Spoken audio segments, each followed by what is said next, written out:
Hello, j'ai envie de faire un petit mot aujourd'hui sur le ça va social. Vous savez, quand vous croisez quelqu'un, puis vous dites ça va, puis vous écoutez pas la réponse.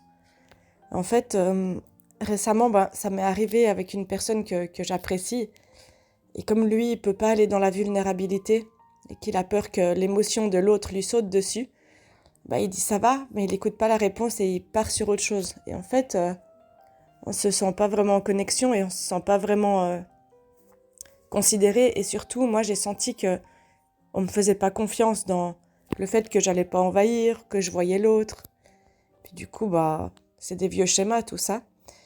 Mais je me suis dit que j'allais vous en parler parce qu'en fait, ça fait des années que j'observe ce ça va social. Ici en Suisse, on a beaucoup ça. Ça va, mais j'écoute pas la réponse. Et en fait, je trouve ça assez triste parce que ça témoigne de la qualité du lien, de la possibilité d'aller dans la vulnérabilité de tout un chacun. Et c'est dommage en fait. Et ce que je vous propose moi, c'est quand vous demandez à quelqu'un comment la personne va, écoutez la réponse. Et demandez à la personne comment elle va quand vous avez la disponibilité, quand vous êtes capable d'aller dans cette présence. Et en fait, de le faire sans avoir peur que vous en ayez pour 5 heures d'écoute. Parce que même si ça arrive, vous pourrez vous dire, par rapport à tu m'as exprimé ton besoin ou tu m'as exprimé comment ça allait, t'as besoin de quoi maintenant? Ou alors, moi je peux juste t'écouter, mais là je peux rien faire de plus pour toi, mais je suis là avec le cœur. Et vous pouvez aussi couper si c'est trop, mais de vous intéresser réellement à la personne. C'est important. Et sinon, ne lui demandez pas comment elle va, tout simplement. Ça paraît bête, hein, dit comme ça.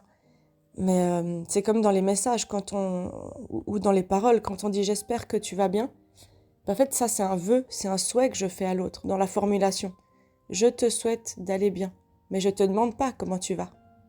Et du coup, sous-entendu, je m'en fous de comment tu vas, mais j'espère que tu vas bien. Ça, c'est une manière de mettre une barrière. Et on met une barrière pourquoi? Parce qu'on a peur parfois d'être submergé par ce que vit l'autre. Mais vous pouvez couper avec de la bienveillance et de l'empathie. Dire waouh, si ça va pas, hein.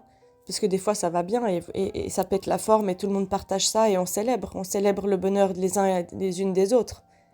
Mais quand ça va pas, vous pouvez dire je me sens un peu démunie face à ce que tu vis. Est-ce que tu voudrais qu'on se change les idées ou c'est un peu lourd pour moi, mais j'aimerais pouvoir faire quelque chose pour toi avec ce genre de phrase. Et après, il y a des choses aussi sociales. Par exemple, je sais pas si dans les autres pays, je sais qu'il y a plein de Canadiens là qui m'écoutent, des Français. Si vous avez aussi cette manière de faire là. Mais moi, en tout cas, elle m'agace beaucoup. Et je me suis rendu compte que je le faisais aussi. Quand j'habite dans une rue à côté des bars. Et quand je passe par là pour aller faire mes courses et que je croise quelqu'un avec qui j'ai pas envie d'interagir ou que j'ai pas envie d'interagir tout court, j'ai aussi eu tendance à le faire et peut-être que ça m'arrive encore, il faudrait que j'observe. Mais du coup, pour moi, le point d'attention, c'est d'essayer de pas demander aux gens comment ils vont. Peut-être de remplacer ça par salut, mais d'assumer en fait, d'assumer qu'on n'a pas l'espace, tout simplement. Et d'ailleurs, au Canada, moi, ça a mis du miel sur mon cœur parce que récemment, il y a des amis canadiens qui sont venus en visite et le matin, ils disaient bon matin, avec un grand sourire. Waouh! Et moi, ça me faisait pas des paillettes à l'intérieur. J'adorais ça. Et je me dis, mais moi, vous avez compris depuis le temps que c'est un de mes langages de l'amour, la célébration quand on se retrouve et le bonjour du matin. Mais, euh, mais c'est vrai que ma tortue déterminée, d'ailleurs, merci pour celui qui a mis en commentaire, qui m'a rajouté un troisième jeu de mots avec déterminé.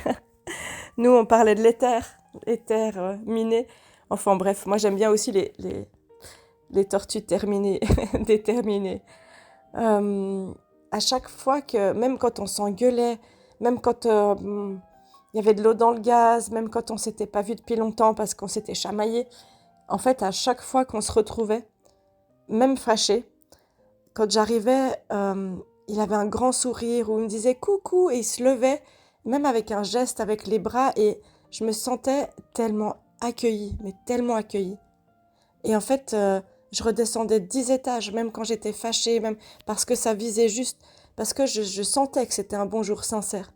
D'ailleurs, aujourd'hui, il le fait un petit peu moins et moi, je le fais peut-être un petit peu plus parce que j'avais tendance aussi à ne pas le faire. Parce que je ne savais pas si vraiment il avait envie de me voir, si tous ces travers dans lesquels j'étais à l'époque, euh, j'étais fâchée, j'étais dans mon émotion. Et puis en fait, c'est important quand on retrouve les personnes qu'on aime de dire waouh, coucou, ou de se demander comment on va, ou de célébrer ces retrouvailles. C'est des petites choses qui sont importantes dans le bonjour et le au revoir. Et que si on n'a pas envie de parler avec quelqu'un, c'est ok. On peut juste dire salut et tracer sa route, ou montrer qu'on n'a pas envie de parler, ou dire j'ai pas l'espace, ou j'ai, j'ai pas le temps, mais de nommer et pas d'aller dans l'inverse social, dans un salut, ça va, social. Parce qu'en fait, c'est tout pourri énergétiquement. Voilà, c'est ce que je voulais vous dire pour aujourd'hui. Donc, belle journée à vous et puis à tout bientôt et prenez soin de vos bonjours et de vos au revoir.